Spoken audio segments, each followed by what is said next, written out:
Hello, how you doing today? Hopefully everyone is well.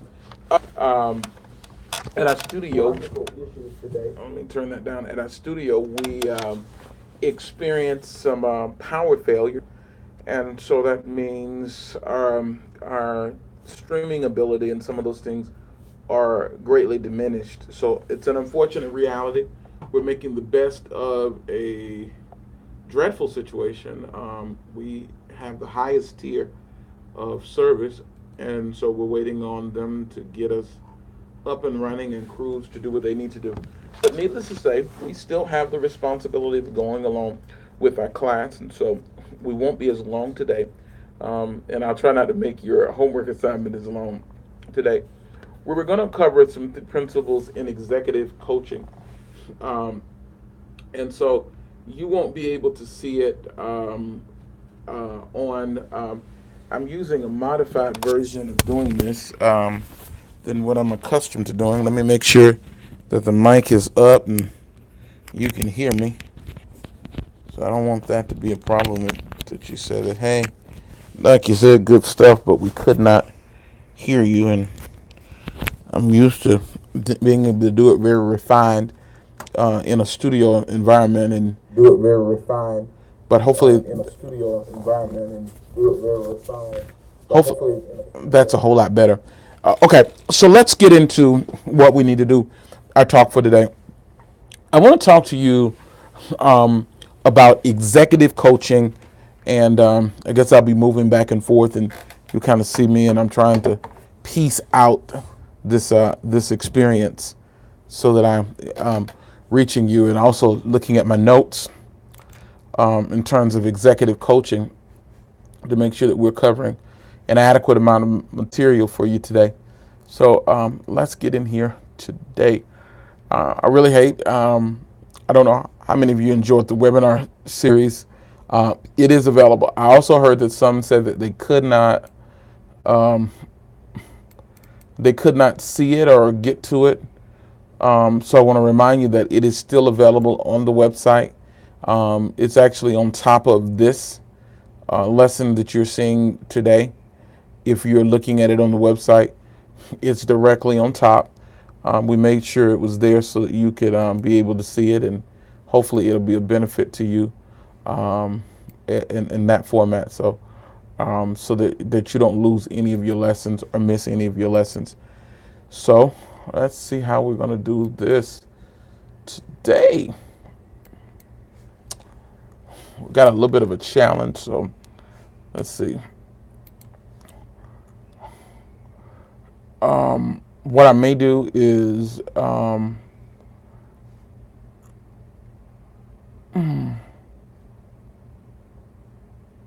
let's see.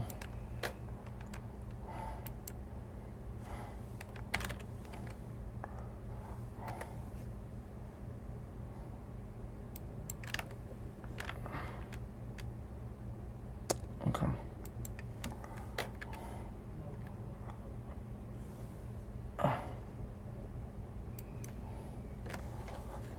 Okay. Let's go in. So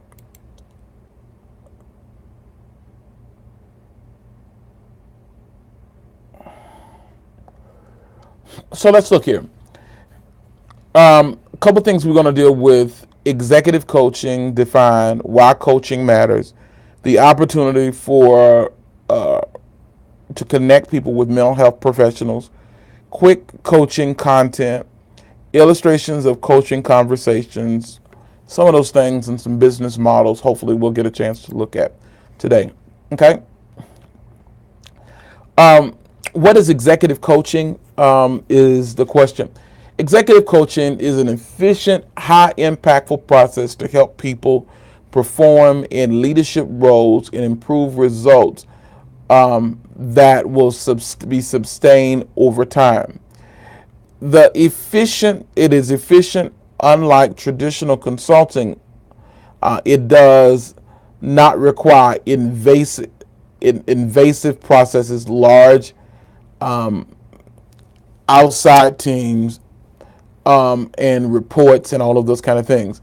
Highly impactful process of executive coaching, typically with clients or short-term sessions. They're usually 30 minutes, less than an hour sessions, where the coach and the client can generate an important, insightful information concerning the areas that they need to work on.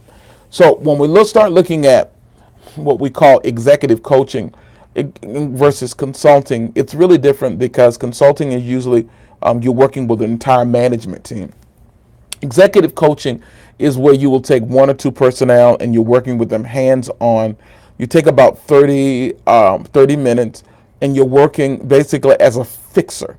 It is not therapy. You're not even trying to fix the person. You're simply trying to work with them at developing a more efficient way to run leadership as it relates to a business or an operation. So I want to share with you that for many of you, executive coaching will be the way. There are 5 things that we always try to help why executive coaching tends to be effective. It allows people to be able to do more with less and to get more. Coping with ridiculous levels of uncertainty, volatility, and rapid changes.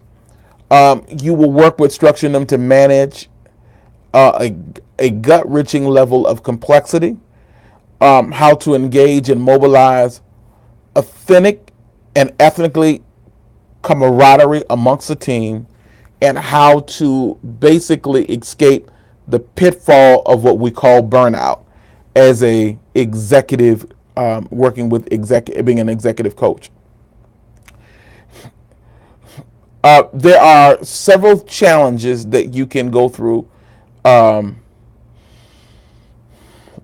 Ways of layoff, spans of control group larger, productivity improvements are often implemented and poorly based on budget and cutaways, perception of many companies and how they are proposed, and the other is a number of initiatives that continue to grow. So now let's look at these things. So when I'm working with a customer or a client, there are several things that client may deal with. One, in business coaching, this is that leadership executive coaching. There's some challenges that they will go through. Sometimes it is layoff. The other thing, it is control, growth. In other words, the product, the demands for the product, they can't control in a larger spectrum. Productivity, budget, how their company is perceived, and constant changes, new initiative, new protocols, new challenges that they're facing. So what I oftentimes tell people when you're asking and you're saying, hey, I believe that I am called to be a leadership coach. They'll express to you all the time. It says, I believe that I'm called to be a leadership coach. And so we start dealing with things that leadership coaches will have to contend with. Overnight economic shocks, technological disruptions, overnight instant competitive competition from outside, sometimes out of the country. They have a product. The customer can get it from Brazil much cheaper. Unanticipated disasters, corporate scandals, your manager messing with the secretary,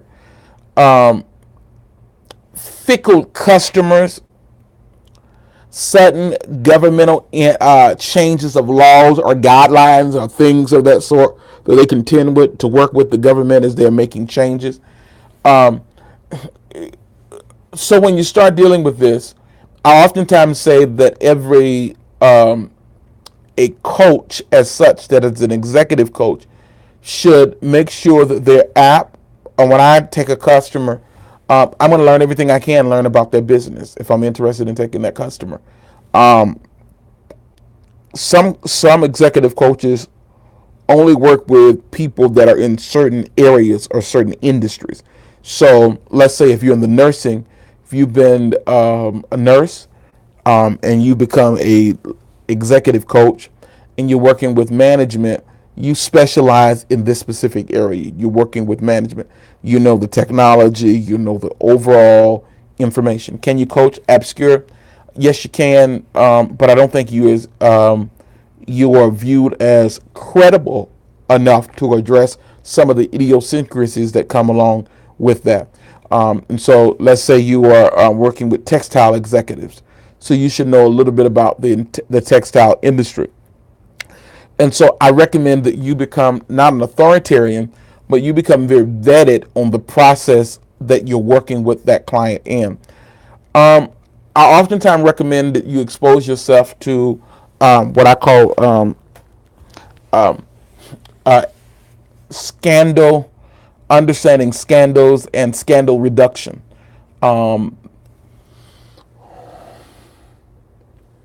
Sometimes as a coach, when you're doing executive coaching, you have to come up with strategy, ideologies, helping them see how what they're going through affects their market.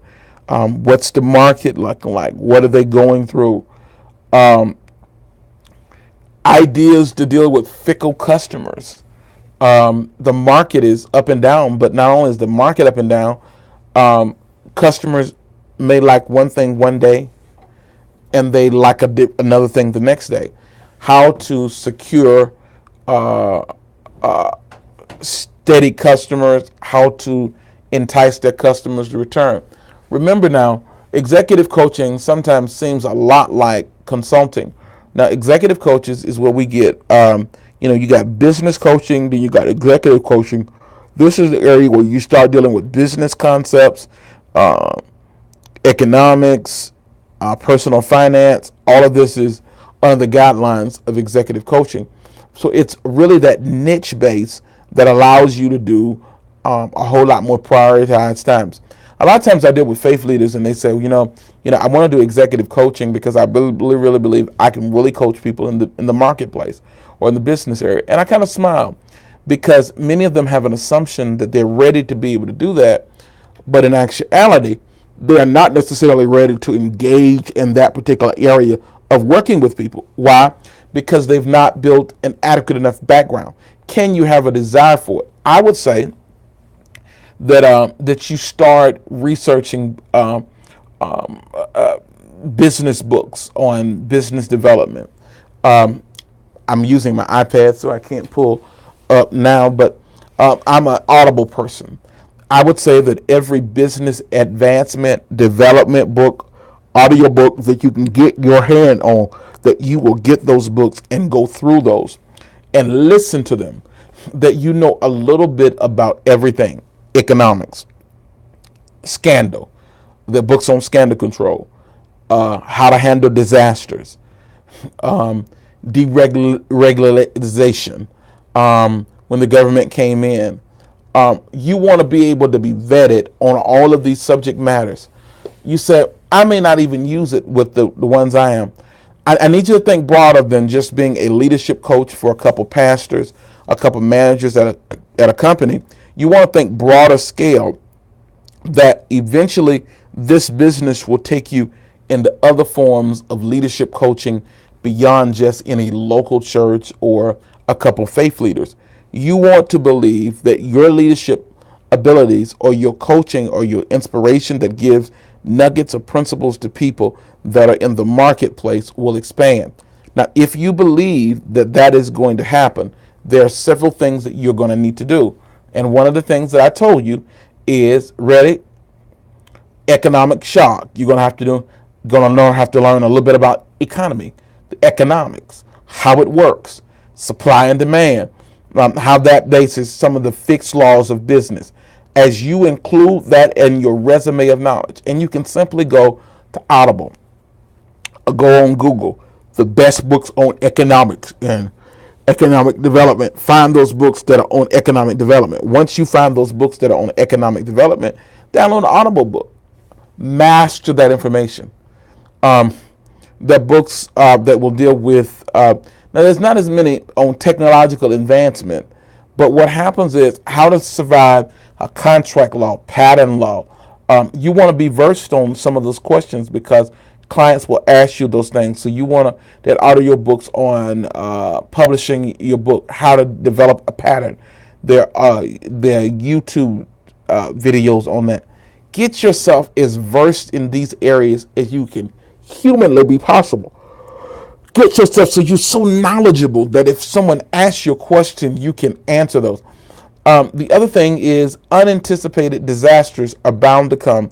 And so you want to come up with creative troubleshooting, books on troubleshooting. Get as much stuff on troubleshooting, surviving corporate scandal, scandal fixers, examples of what other people have done in the past and dealing with those. So when you start working with this level of coaching, you got to realize that you're going to run into these particular level of a problem.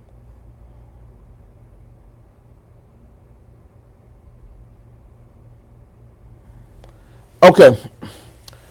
Now, the one thing that you're going to find that when we start dealing with what I call leadership and leadership coaching,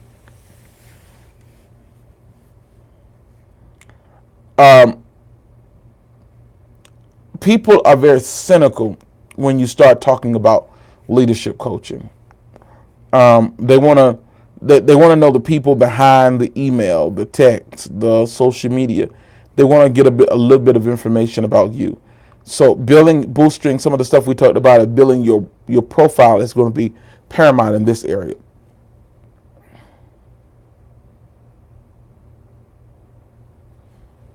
Okay.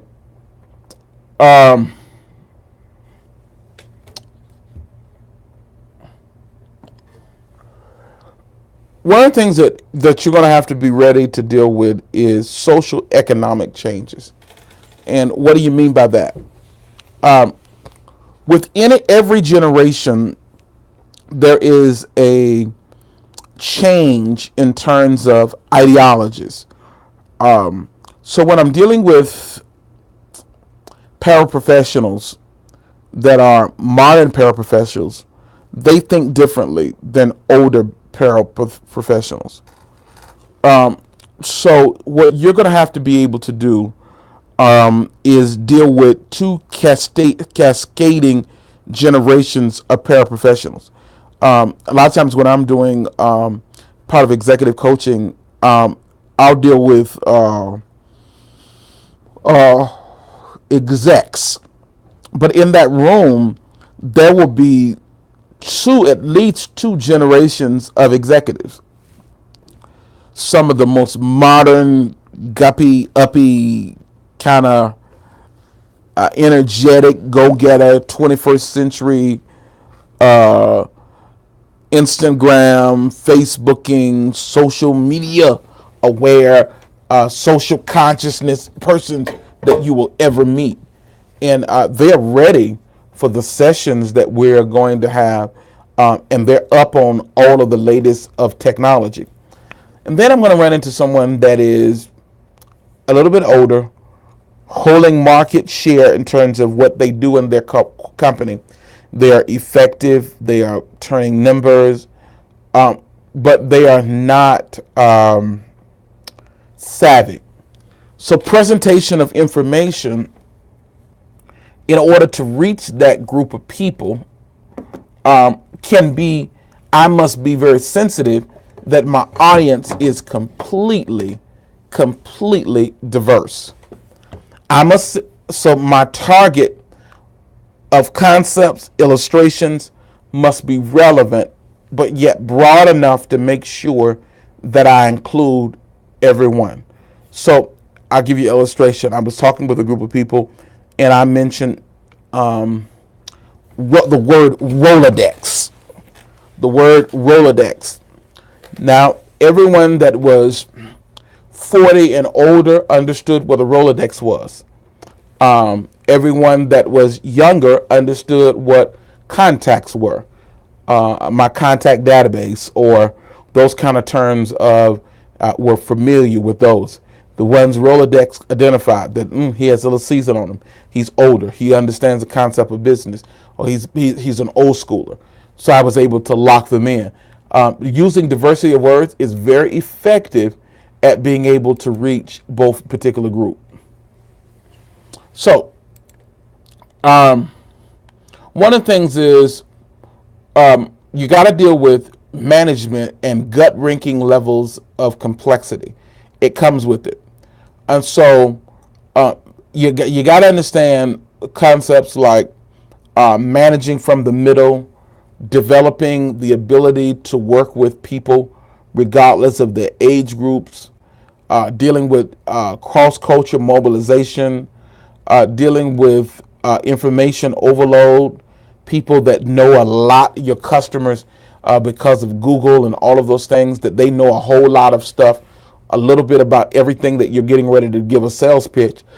So they already know what you're going to say before you say it. So when you get ready to engage with them, they're not impressed by anything that you're saying because it's okay. Yeah, I got it. So you're not even really able to even penetrate. So you're going to have to show them strategies, what I call marketing strategies, how to connect with your audience that are outside of just the information that's being gone over, how to deal with multiple bosses when there's several levels of download, a down level of bosses that you're under, and then you still have a group of people that's under you. When we talk about new technology changes, many times managers get frustrated because they're forced to deal with technological changes. Techie is changing quicker than they're ready for. And your challenge is to work with these professionals and getting them to understand that time changes, technology changes, and helping them. You got to be able to engage the people through authentic training.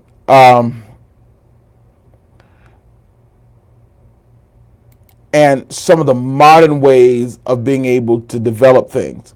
Now, one of the things that you're going to deal with in this population of people, I'm going to work with some strategies in helping you,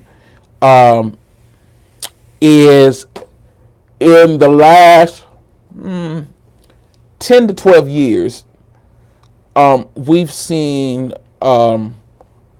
burnout at an all-time high.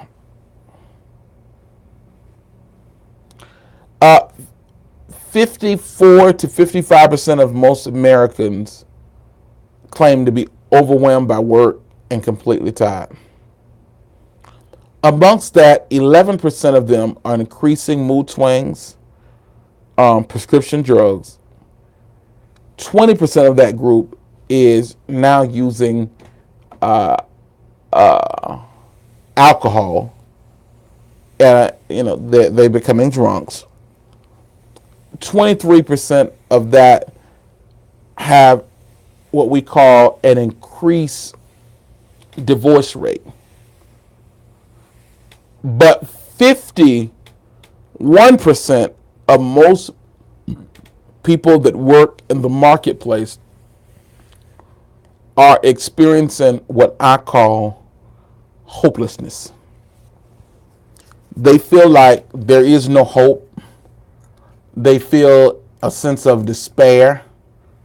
There is a whole lot of gloom and despair amongst professionals. That's a whole lot better. Thanks. There's a whole lot more gloom and despair.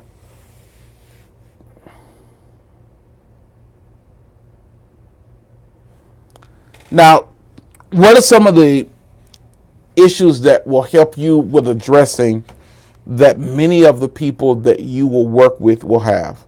Let's go over a list of those. They start saying stuff like this: my people don't do what I need them to do. The executive team is not moving in the same direction. I'm having a conflict with my colleagues. The board can't make up its mind about a strategy or decision. It takes too long to get anything done. We're not innovating fast enough. My boss and I are not on the same page. My career tragically seems that it has plateaued. I'm burning out, and so is most of my team. I need to assimilate in a new culture, a new country, a new corporate level of cognition. We don't have any meaningful strategies.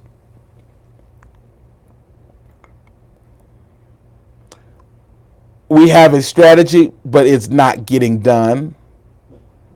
Turnover is high. Good people keep leaving our company. I need to turn some new skills, influence more powerful communication. We need to turn around this organization. We have an opportunity to take things to another level, and I don't know how. The culture needs to change, is resistant of my efforts to change it. I got feedback about blind spots, and I need help changing it. Lastly but not least, I need someone to bounce ideas around some type of corporate sparring partner. Now, when you start dealing with people that start saying to you, hey, I don't know, let's go back and look at some of the things that we looked at before. Like this. My people don't know that people don't do what I need them to do.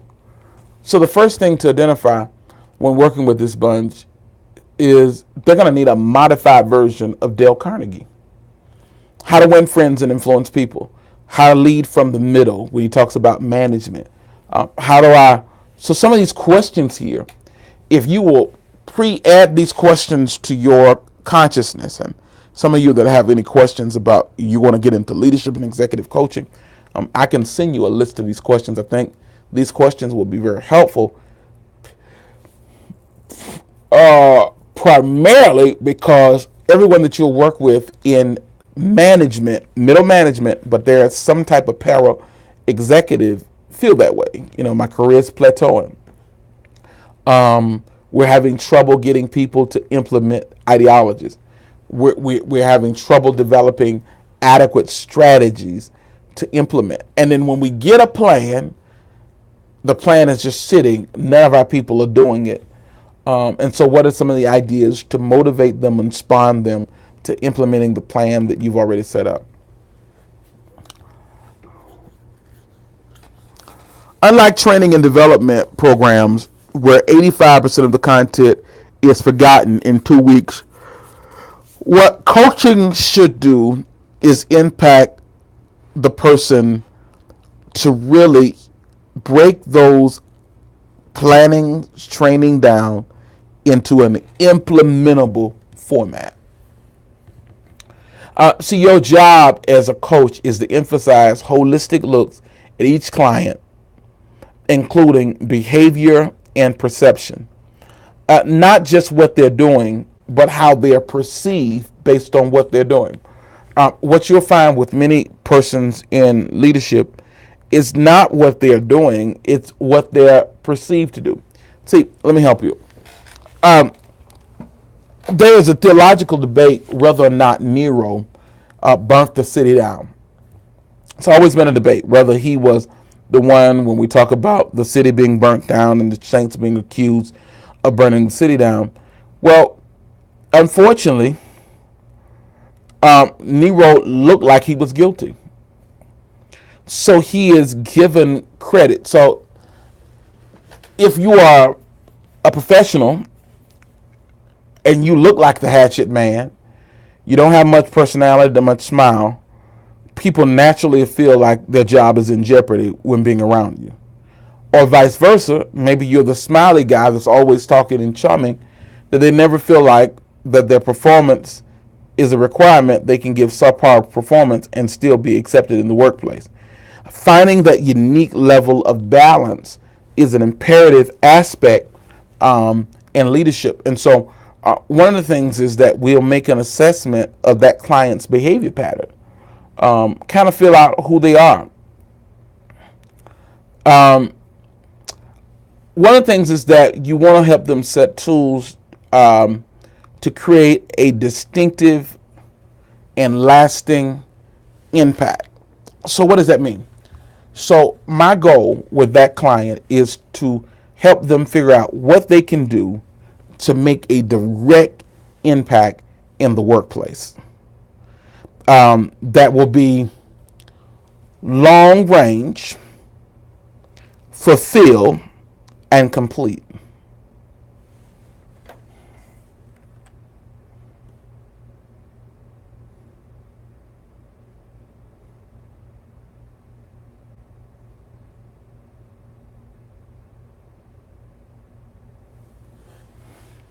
Now, sometimes you will say,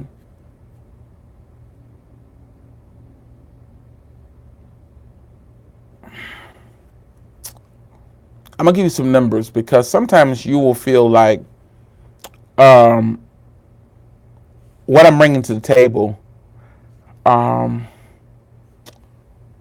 you've got to know your value. Let me say it that way. Studies constantly show that the average return between $4.30 and $7.90 for $1 invested in executive coaching. That's a great number to share with your clients. So for every dollar that they invest in you, chances are that the average number is that clients make between $4 to $7. So that means from advice, being able. Remember, for many times you are a sparring partner for them to kick their ideas. Now be careful of the level of sparring that you do because they can hold you accountable to concepts that do not work. So be careful when you take credit. Your sounding board, getting them to see the answer. Most of the time, they will know the product far better than you do. Even when you've done some preliminary research, they do it every single day. So when I start working with somebody that deals with commodities and they deal with beyond gold and silver, and let's say this personnel deals with commodities that milk and eggs, buying, shipping, selling. Let me tell you something. I know very little about the sales of those types of commodities. Now, some of my Jewish brothers specialize in it, and they're excellent at it. But my knowledge level is very limited when it comes down to that. And so what do I do when I'm dealing with what I call a very limited knowledge of a particular subject matter? When I know that I'm getting ready to go into an area that my knowledge is limited of it, I walk the client through of sometime answering their own questions, asking them why they feel that way. That's a real big thing to always do when a customer says, I don't think it's going to work. Why don't you think it's work? Give me a couple reasons why. Well, because my production line will never meet the thing. So why do your production line always run behind? Well, I mean, we've got people over there that they're just difficult. So your main problem is your production line. So let's see about reorganizing, restructuring, redoing your production line. When we solve your production line problem, then we solve most of your problems. Well, yeah, you kind of got a point there. Sometimes you're so close to a subject matter that they can't necessarily see the answer to the problem.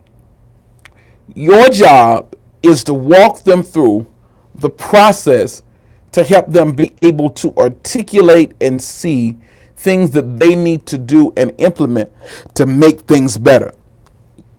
You may not be a specialist in that area. You may know enough information to just be viewed as credible.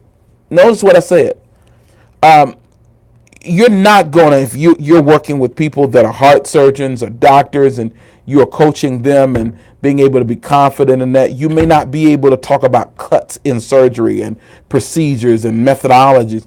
But what you can do is work with them in confidence building, understanding what are the concepts, what are the liabilities, what are some of the problems, what are the hurdles that they're facing, and allow them to dialogue and ask the question of why.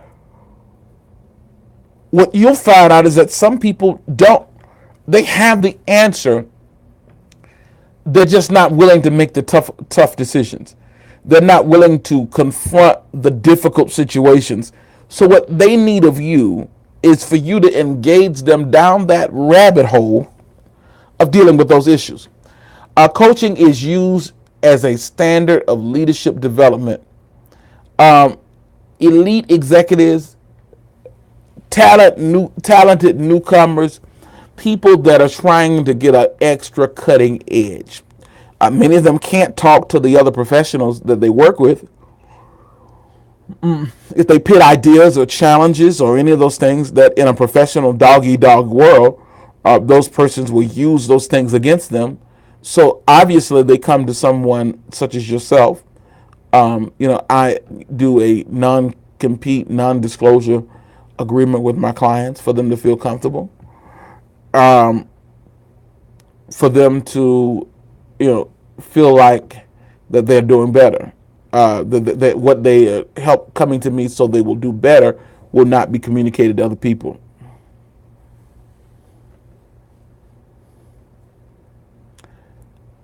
This is some numbers that you need to know. Fast companies, 92% of leaders being coached plan to use a coach again. There's a growing number of people that have been coached that have determined they will always use a coach from that point on. Usually, if you can expose a person to the concept of coaching, they will continue using coaching as a methodology forever. They just believe in it.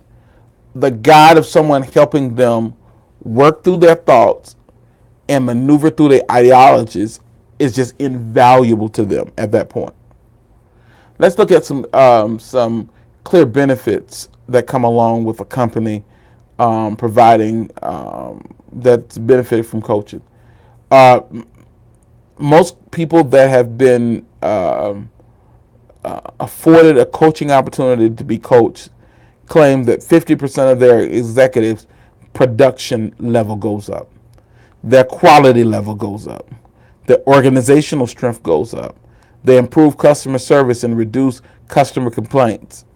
They improve customer retention, especially amongst those that are receiving coaching. The cost and bottom line profitability is 22% increase as a result of them. So these are selling points of why, when you're talking to people and companies about why they need coaching services. Executive coaching, executives who receive coaching receive these benefits that they clearly attest to. It improves their working relationship, and it's said that 77% of them, that their inner working relationship amongst paraprofessionals themselves is improved by 77%. It improves their working relationship with immediate supervisor. They work better with teams as a result of it. They improve working relationships and with peers. Job satisfaction goes up over 61% of what it was. They reduce inner conflicts and exterior conflicts within the company. They improve organizational commitment, stronger client relationships between them and their clients. Now you said to me, Doc, so if this is what I'm expected to do, how do I get that person to that? So let's just go back and look for just a minute. There's a couple ways. So what I will do with that person is helping show them how to organize themselves.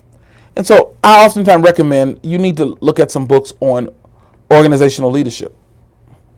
Audio books on organizational leadership. Because one of the greatest problems that many people experience, and I'm telling you what you need in your diet to be able to be effective to work in the marketplace, when you're seriously contending. Now, this is not the stuff we necessarily always work with small business people. These are people in the thick of corporate America that you're working with, educate and equip. And one of the things that we talk about is organizational leadership, knowing how to organize, because many people, and so in organizational leadership, you're going to get a little bit of strategy. I'm not talking about statistics now. I'm talking about the strategy, how to implement an organizational structure. That is important. Customer service that wins, how to subside conflict, how to be able to work with other employees and successfully diffuse an argument. Like sometimes a kind answer will turn away wrath. Like a personnel don't believe you. I've worked with a session and she said the lady just doesn't like me. I said, bring a lunch. There are things that you can implement that will immediately change how you are perceived by the people you work with.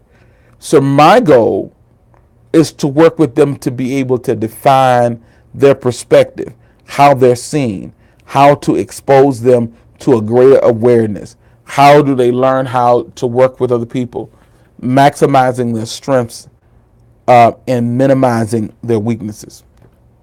Now, when we talk about better teamwork, that happens. How to lead from the middle is most importantly. That they don't have to be in charge. The ability to make suggestions in ideology. How, as a strategist, to use the team around you to help strategize yourself to where you need to be. You don't always have to be in the driver's seat. If the car is going a place and it benefits you when you get there, then you don't have to get credit for being the driver. You have to always be in the position to benefit from the trip that the car is going. That's real powerful because many times people don't understand that they need competition and a level of competitiveness to drive them. To understand that they should embrace a little bit of competitiveness.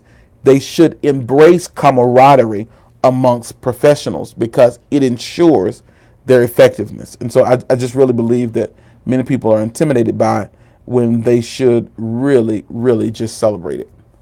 Now, I know that I'm getting ready to come to an end today, and as I shared with you, that we're experiencing some complications today, and we've done a piece on executive coaching. I will probably come back.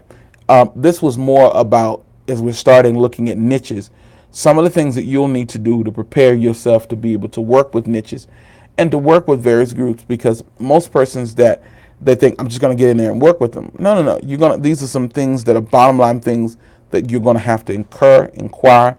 There are audiobooks, there's stuff, research that you will need to do, especially if you want to be effective in those areas. Well, it has been a wonderful day. And again, I apologize for not being able to give you everything that I wanted to give you. And so I may come back